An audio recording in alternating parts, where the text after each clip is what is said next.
monetary sanity, convertibility, had been restored in Europe in 1959, and almost immediately thereafter, the United States began running enormous balance of payments deficits year in and year out. Bretton Woods established an arrangement whereby, supposedly from 1945 and the end of the war onward, all currencies were convertible to the dollar and the dollar to gold. At that time, gold reserves were the final mechanism for settling balance of payments deficits. But Bretton Woods forestalled this process by permitting the sole reserve currency, the main reserve currency, to be considered as official reserves for foreign central banks, such that they could settle all their deficits in dollars as opposed to gold. That's the fundamental difference between the classical gold standard and what is called the gold exchange standard, which Bretton Woods enshrined in law and in treaty. When we were spending more money abroad than we were taking in, all the foreign countries, especially in Europe and in Japan, absorbed these dollars, pouring into their economies, and they held them in their reserves. They immediately take those dollars and reinvest them in the New York money market.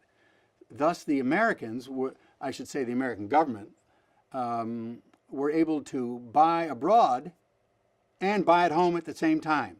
And gradually, this vast foreign exchange component built up as a claim against gold.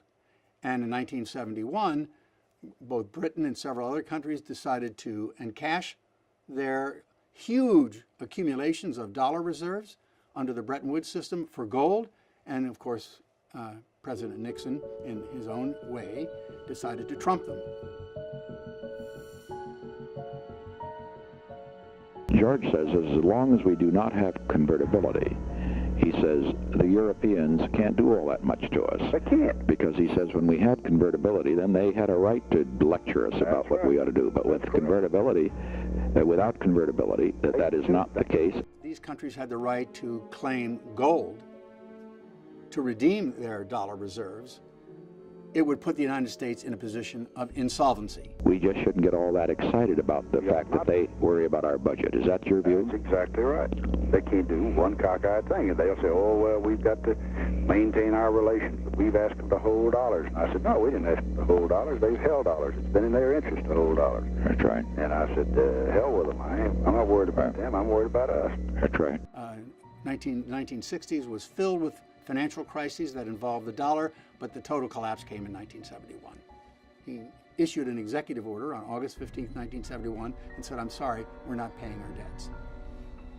We're certainly not paying our debts in gold.